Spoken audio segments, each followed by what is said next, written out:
to start out, I just need to remind you of what you already know about vectors. So I have a vector here labeled A at angle theta. What I need to remind you is that your x-axis goes, your x component would go over in the x-axis. And that is going to be A cosine theta.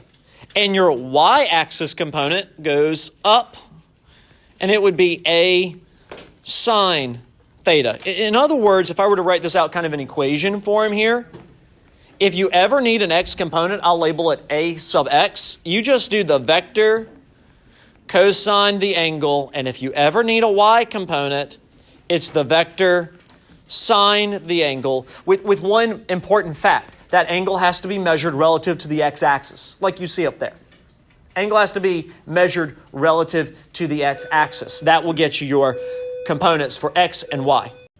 The other three equations we see down here at the very bottom, I'm just simply reminding you of the equations that we have for this Newton's laws unit, right? Sum of the forces equals ma is the equation. Then there are times where we have a force of gravity inside of the sum of forces equation that we got to break into mg.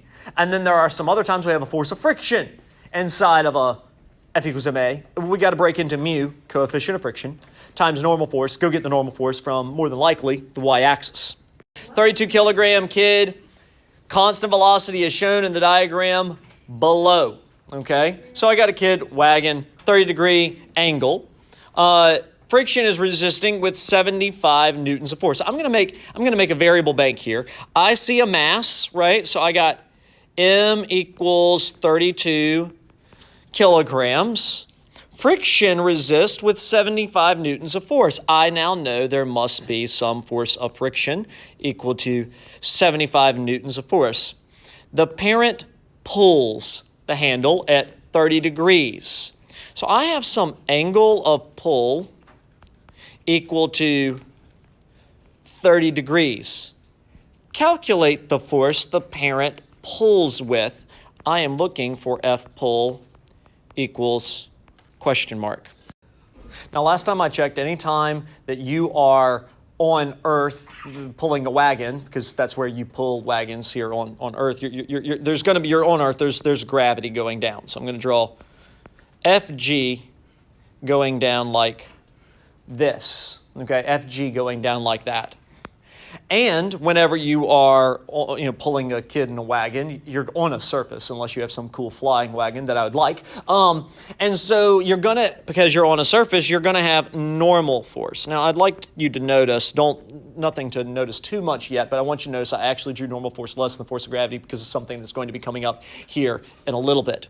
Now, it tells me the force of friction, 75 newtons. So nada, I need to put on a force of friction, and it is asking me for a force of pull, so I better draw on a F pull, except I'm going to have to erase what I just did there.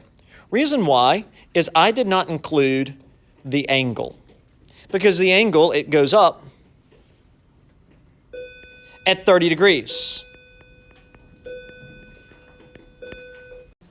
What I want you to see here is that F pull is neither in the X nor the Y axis. You have no choice with F pull, except since it's not on the X or Y axis and some of the forces has to be done in X or Y, you have to make F pull on the X and Y axis. That is called breaking a vector into components. So notice how I did another free body, I got another free body diagram thing set up down here. Force of friction is already on the x-axis, so it's good. Normal force is already on the y-axis, so it's good. Gravity is already on the y-axis, so it's good. But this F pull, you're going to have to divide up into, on the x-axis, F pull cosine 30 degrees. And on the y-axis, F pull sine 30 degrees.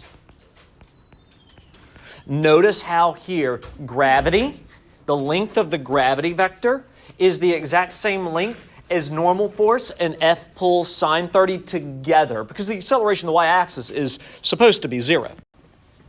I care in this problem about the x-axis, right? Care about the x-axis. So x-axis, sum of the forces equals MA. I'm going to choose to the right positive and to the left negative, up positive, down negative, because that's what I see y'all doing all the time. So it looks like I'm going to have F pole cosine 30 minus the force of friction. Oh, hold on here. Let's actually make that force of friction, not force of gravity, equals MA. Emphasize again that where do I get this equation right here? I get it off of that F cosine 30. I get it off my free body. I just simply look at my x-axis and I see a positive F pole cosine 30 and a negative force of friction. I just drop it in. Let's use our variable bank and let's plug in what we know, right? Let's plug in what we know. It looks like here, I know F pole there. Excuse me, that's what I'm looking for. So leave F pole alone. That's what I'm looking for. Cosine 30, I do know the force of friction, according to my variable bank, 75. I know the mass, 32. And I know the acceleration. I do know the acceleration, even though it's not in my variable bank. I need to go back and put it in my variable bank. See, there are these two critical words. Constant velocity. So constant velocity is going to mean A equals what? Yell it out. 0. 0. Now I only have one variable to solve for, so we can start going through our algebra. 32 times 0 is 0. Next step, add 75 over to the other side. Plus 75, plus 75. Last step, divide both sides by cosine 30.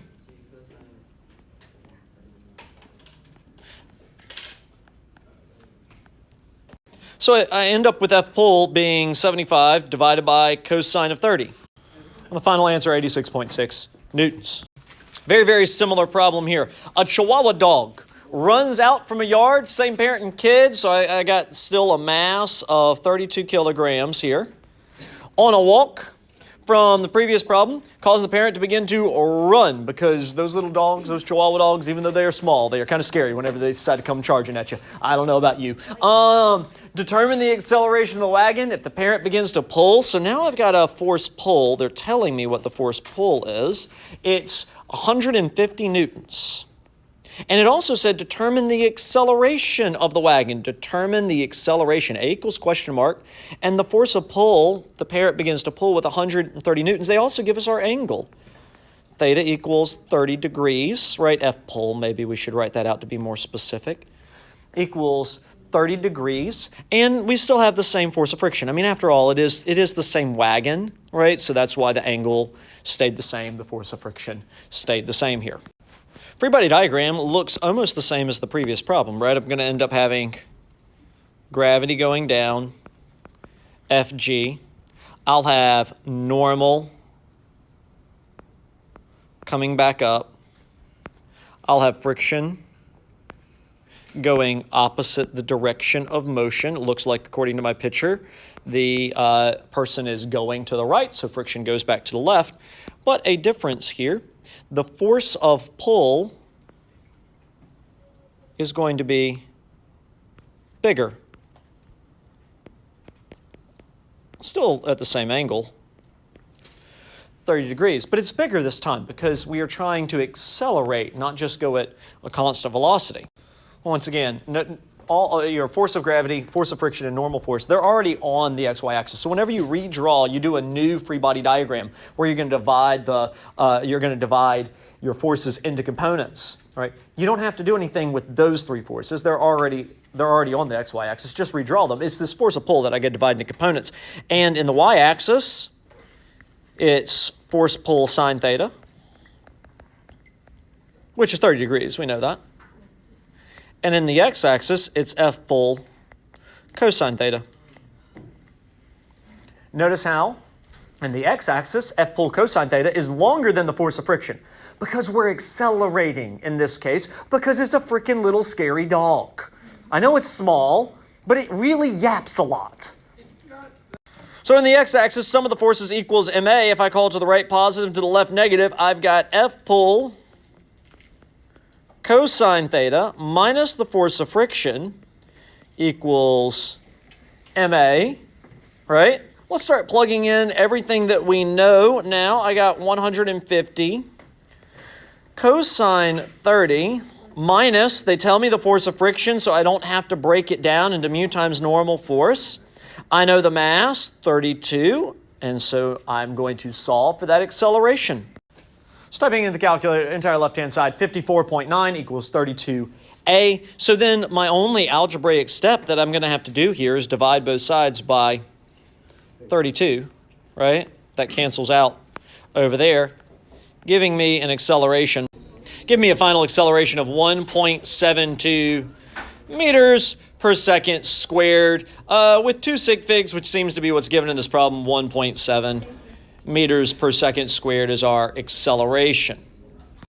All right, happy holidays. We have a holiday traveler busily going from family member to family member, apparently. Rolling suitcase, mass 21 kilograms, because everybody has a rolling suitcase these days, it sure seems, especially whenever it's 21 kilograms in pounds. That's like right under the 50-pound limit. I don't know if you've ever been hit with that baggage limit there weight-wise whenever you're on the plane. They charge a ton of money if you're over 50 pounds. At least that's my opinion. That doesn't count for anything. Through the airport, realizes she's going to miss her flight. She then needs to step on it. So she's got to get to a higher velocity. To get to that higher velocity, she accelerates for the brief moment that we are calculating at a rate of 4.5 meters per second squared.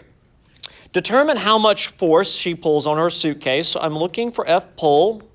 In this case, determine how much force exerted on the suitcase. I'm looking for F pull, and they give us theta pull, right? They give us the angle that we're pulling at, 65 degrees. And they also tell us the coefficient of friction, coefficient rolling friction, 0.15. Now, even though the problem did not say explicitly the friction is, whenever they say the coefficient of friction, that implies that there must be friction. All right, free body diagram in this case. Well, this lady is definitely here on Earth, so we're going to have gravity. Suitcases, they tend to roll on floors, right? And so a floor is going to be a surface, so we're definitely going to have some normal force going up. Normal force going up. And by the way, notice I'm already drawing normal force smaller. If you make the mistake and you're drawing normal force equal to gravity in the beginning because you didn't fully understand it until after you broke the thing into components, that's okay. You can go back and change things, okay? You can go back and change things. Now, force of friction, we do know we have some friction here because the coefficient of friction is given. Force of friction going backwards that way. And then force pull is going up at a 65-degree angle, so I'm going to draw it something like that. F pull, and this is a 65-degree angle. So all we have to do now on our second free body diagram is break the F pull into components. So notice how the friction, the normal force, the gravity, all of those are exactly the same, at least the same as good as I can draw, right? And that's okay. I just broke the F pull, force of pull, into components, into X and Y components. What I'm attempting to draw here on the Y-axis is that the force of gravity is equal to the force of pull plus the normal force.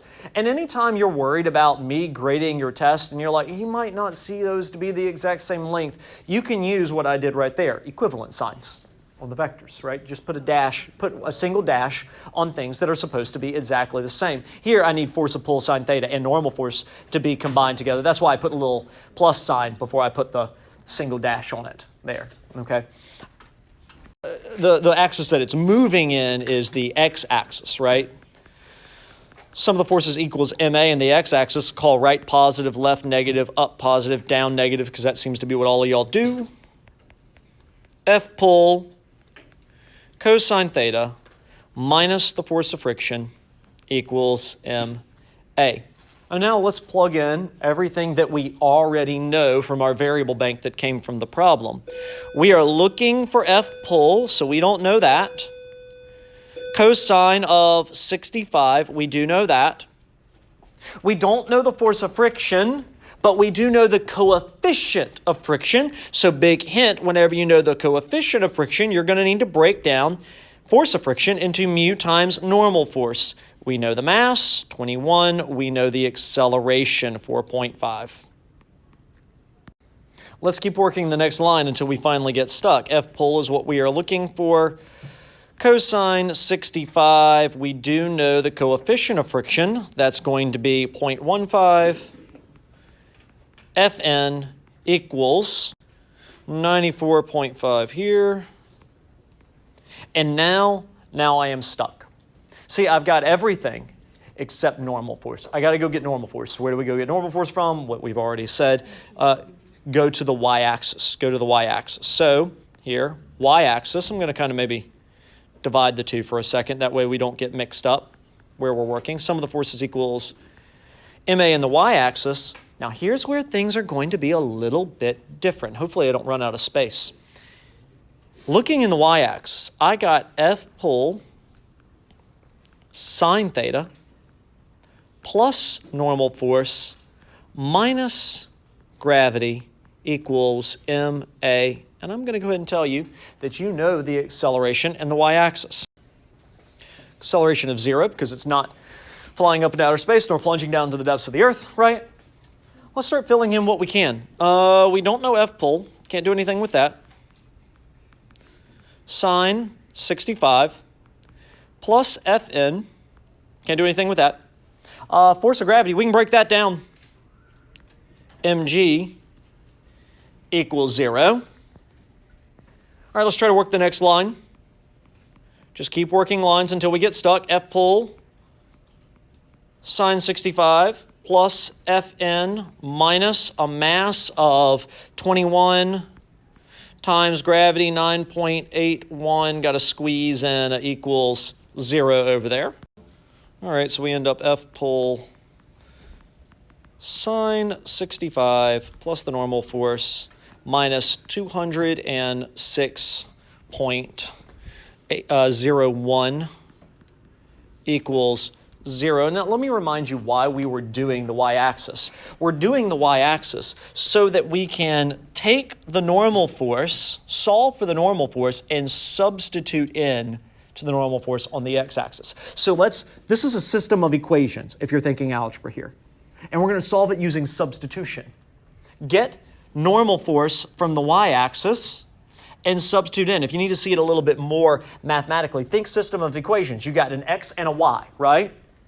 And you have two equations, two variables. Maybe here's my x and that Fn, my y, another equation, same x, same y. Solve for a variable, substitute in. So let's manipulate the y to actually solve for normal force.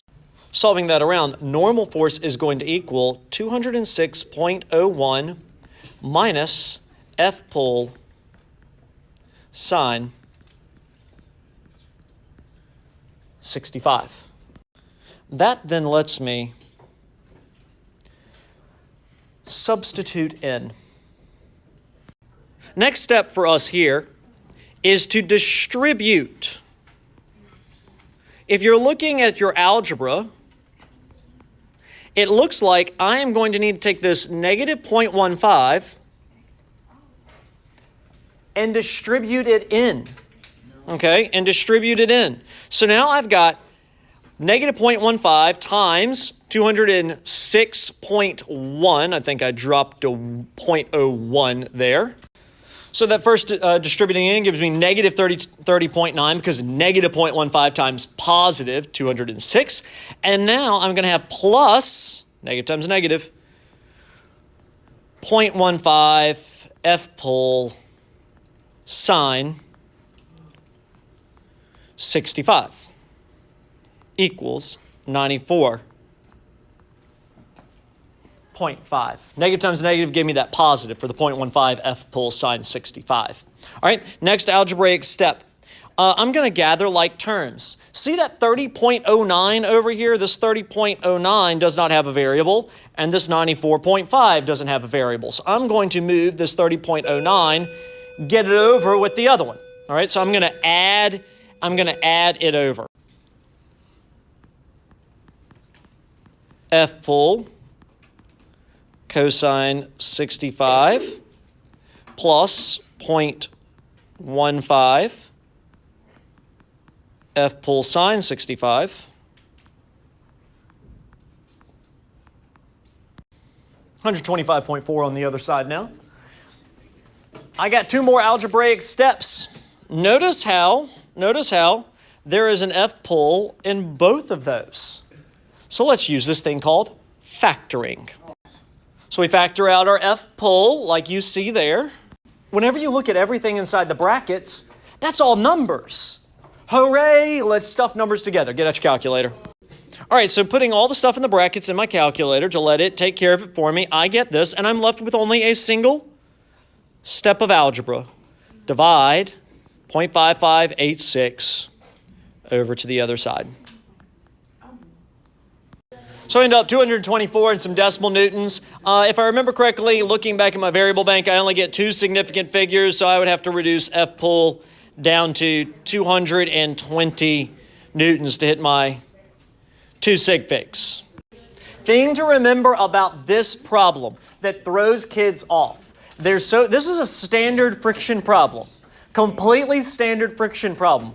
But the only change was there is another component, F pull sine theta, in the y-axis, which is what normally, check it out, right here, whenever you substitute normal force in and you get this, normally it's just the mg part.